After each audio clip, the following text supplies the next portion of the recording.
आज की वीडियो में जैसा कि आपने टाइटल में पढ़ लिया है कि पहले ब्रिक वॉल कंप्लीट करने के बाद कॉलम कास्ट करें या फिर पहले आरसीसी स्ट्रक्चर कंप्लीट कर लें, तो आपके सभी सवालों का जवाब इस वीडियो में आपको डेफिनेटली मिलेगा और इसके एडवांटेज और डिसएडवांटेज इस वीडियो में हम डिस्कस करेंगे। और उसके बाद में इसके बारे में हम कुछ सोल्यूशन देखेंगे। अगर आपका काम चल रहा है तो आपको किन बातों का ध्यान रखना है, इस बारे में हम इस वीडियो में देखेंगे। आप अगर अपने घर का काम करवा रहे हैं या फिर करवाना चाहते हैं तो ये वीडियो आपके डेफिनेटली बहुत ज्यादा काम में आएगी।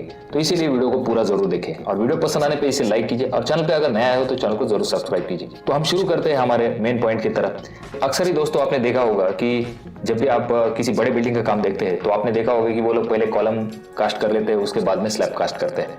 आपने ये नहीं देखा होगा कि वो लोग ब्रिक वर्क करते हैं, उसके बाद में कॉलम कास्ट करते हैं और उसके बाद स्लैब डालते हैं, क्योंकि होता यह है कि ये प्रोसीजर बहुत ही टाइम कंज्यूमिंग होता है। ब्रिक वॉल पहले बनाने का मेन डिसएडवांटेज ये हो जाता है कि बहुत टाइम कंज्यूमिंग प्रोसेस होता है। और तो और कोई भी टेक्निकल पर्सन हो वो पहले आरसीसी स्ट्रक्चर कंप्लीट करना ही पसंद करता है, क्योंकि जब भी आप ब्रिक वॉल बनाते हैं इसका होता यह है कि इसके एडवांटेज बहुत कम है पर डिसएडवांटेज बहुत ज्यादा है। पहला एडवांटेज ये होता है, ब्रिक वर्क आप जब पहले कंप्लीट करते हैं तो इसका पहला एडवांटेज ये होता है कि आपका जो कॉलम और ब्रिक वर्क है इनमें जो क्रैक डेवलप होते हैं वो क्रैक इसमें नहीं डेवलप होते, क्योंकि प्रॉपर अच्छे से बॉन्डिंग होने की वजह से क्रैक डेवलप नहीं होते। और जब आपने आरसीसी स्ट्रक्चर जो बड़ी बिल्डिंग होती है या फिर जहां पर कॉलम पहले कास्ट कर लिया जाता है और ब्रिक वर्क होता है, ये दोनों सेपरेट मटेरियल होते हैं, इसकी वजह से इनमें अच्छे से बॉन्डिंग नहीं हो पाता। तो होता यह है कि इसमें क्रैक डेवलप हो जाते हैं। आप इसको किस तरह से अवॉइड करेंगे ये भी हम आगे चल के देखेंगे। ये सबसे मेन एडवांटेज हो जाता है कि आपके कॉलम को क्रैक्स नहीं आते। स्लैब का जो बीम बॉटम भी जो है वो ब्रिक वॉल के ऊपर रेस्ट हो जाता है, इसकी वजह से उसमें भी अच्छे से बॉन्डिंग हो जाता है और हॉरिजॉन्टल क्रैक के भी चांसेस कम हो जाते हैं। तो ये तो होगा इसका मेन एडवांटेज। और आपने अक्सर ही देखा होगा कि जब घर का काम चलता है 1 मंजिल 2 मंजिल, तो वहां पर यही करते हैं लोग कि वो लोग जो है वो पहले ब्रिक वर्क कर लेते हैं, उसके बाद में कॉलम कास्ट कर लेते हैं, क्योंकि ये आप कर सकते हैं छोटे काम के लिए। जब भी आपका कोई बड़ा काम है, जब भी कोई आप बड़ी बिल्डिंग बना रहे हैं तो ये चीज आपको करना बहुत ज्यादा डिफिकल्ट हो जाता है। पहला पॉइंट तो ये होगा कि ये बहुत ज्यादा टाइम कंज्यूमिंग प्रोसेस है और उसके बाद में जो एडवांटेज है इसका तो क्रैक्स नहीं आते। अगला जो डिसएडवांटेज ये हो जाता है कि अक्सर ही मिस्त्री या फिर जब भी आप ब्रिक वर्क करते हैं पहले, तो उसमें होता है कि कभी कभी कॉलम का साइज रिड्यूस हो जाता है, प्रॉपर से कभी कभी कवर भी मेंटेन नहीं होता। जो कॉलम का जो सरिया होता है उसमें और कंक्रीट में थोड़ा सा गैप होना चाहिए, सरिया उसमें और कंक्रीट में गैप होता है, उसे कहते हैं कवर।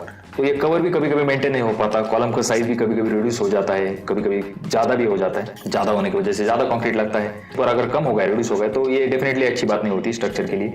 और अक्सर ही आपने देखा होगा कि जब भी कॉलम ऊपर की तरफ जाता है लिंटल के ऊपर, तो लिंटल के ऊपर जाने के बाद आपने देखा होगा नीचे कॉलम 15 का है, ऊपर जाके वो कहीं 13 का होगा या फिर 12 इंच का होगा, तो ऐसा प्रॉब्लम इसमें हो जाता है। अगला प्रॉब्लम जो है जिसके बारे में हम डिस्कस करेंगे तो वो है जब भी आप कॉलम कास्ट करते हैं तो जहां पर बीच में जो बॉटम के साइड होती है, जहां पर प्लिंथ लेवल होती है, वहां पर होता है कि पीसीसी का मटेरियल भी उस कॉलम में भी कास्ट कर लिया जाता है। हालांकि पीसीसी का ग्रेड और कॉलम कंक्रीट का ग्रेड ये अलग होता है। कॉलम कंक्रीट का ग्रेड बहुत ज्यादा स्ट्रांग होता है कंपेयर टू पीसीसी, तो इसीलिए आपको ये एक डिसएडवांटेज हो जाता है। तो इसका सोल्यूशन क्या है वो भी हम आगे देखेंगे, चलिए। और सबसे मेन डिसएडवांटेज इसमें ये हो जाता है कि जब भी आप कॉलम कास्ट करते हैं तो कॉलम कास्ट करते वक्त होता यह है कि साइड में प्रॉपर से शटरिंग ना होने की वजह से, ब्रिक वर्क होने की वजह से, वो जो ब्रिक वर्क है वो कॉलम में से पूरी तरह से पानी खींच लेता है और पानी खींचने की वजह से आपका कॉलम कमजोर रह सकता है। तो ये बहुत ही गलत बात हो जाती है कॉलम के लिए कि उसका पानी पूरी तरह से खींच लिया जाता है। तो ये मेन डिसएडवांटेज इसमें होता है।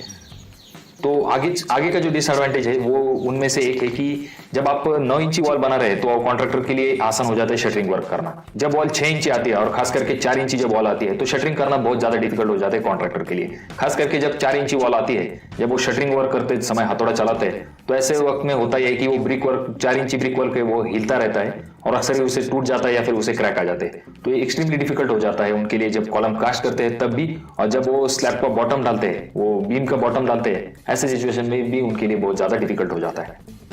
तो दोस्तों आपने देखा होगा कि जब भी आप ब्रिक वर्क पहले करते हैं कंप्लीट, तो इसमें एडवांटेज सिर्फ एक या फिर 2 है, पर जो डिसएडवांटेज है बहुत ज्यादा है। तो अगर चलिए मान के चलिए आप अगर घर का काम कर रहे हैं तो आपको किन चीजों का ध्यान रखना है जब भी आप, तो इस तरह की मिस्टेक जो है वो पहले ब्रिक वर्क करने की वजह से हो जाती है, तो आप इन्हें किस तरह से अवॉइड कर सकते हैं आगे की वीडियो में हम देखेंगे। तो जैसे कि पहला पॉइंट हमने जो बताया कि वो टाइम कंज्यूमिंग प्रोसेस है, वो तो टाइम कंज्यूमिंग प्रोसेस है ही, उस पर कोई सोल्यूशन नहीं है। आपका जो अगर कॉन्ट्रैक्टर फास्ट से काम करता है तो ये आपका काम जल्दी हो सकता है। होता है कि ब्रिक वर्क वाला पहले ब्रिक वॉल कंप्लीट करके जाएगा, उसके बाद जो है वो आरसीसी वाला आके कॉलम कास्ट करेगा, तो ये 2 प्रोसीजर में बहुत ज्यादा टाइम जाता है। जब भी आपने देखा होगा कि बड़ी बिल्डिंग होती है, मान के चलिए 10 माले की बिल्डिंग है, जब भी वो 5वां या फिर 6ठा स्लैब डाल देते हैं तो वो नीचे से ब्रिक वर्क स्टार्ट कर देते हैं। जब वो उनका 10वां स्लैब हो जाता है तब तक तो ब्रिक वर्क जो है वो 7वें 8वें माले तक आ जाता है, और उसके बाद में जो है वो पहले माले से वो इंटरनल प्लास्टर शुरू कर देते हैं। तो ये प्रोसीजर बहुत जल्दी से कंप्लीट हो जाता है। तो इसीलिए आपको इस बात का ध्यान रखना है। दूसरा पॉइंट जो मैंने आपको बताया था कि जो कॉलम का साइज है वो रिड्यूस हो जाता है, तो आपको ध्यान में रखना है जब भी आप ब्रिक वर्क का लाइन आउट देते हैं तो आपको ध्यान में रखना है कि कॉलम का साइज प्रॉपर है, कॉलम को कवर प्रॉपर तरीके से मिल रहा है, और लिंटल के ऊपर जब भी आप खास करके देखें कि आपका कॉलम का साइज कहीं रिड्यूस तो नहीं हो रहा है, उसका साइज जो दिया है वो प्रॉपर मेंटेन हो रहा है या नहीं हो रहा है। उसके बाद में जो कहा था मैंने आपको, जो पीसीसी है आपको क्या करना है, इसके लिए इजीएस्ट वे ये है कि आप जो आपका कॉलम है वो पीसीसी या फिर जो कोई भी आपकी पीसीसी लेवल है उसके ऊपर तक 4-5 इंच तक कास्ट कर लीजिए, क्योंकि उससे होगा ये कि आपका जो पीसीसी का मटेरियल है वो आके कॉलम के अंदर नहीं जाएगा।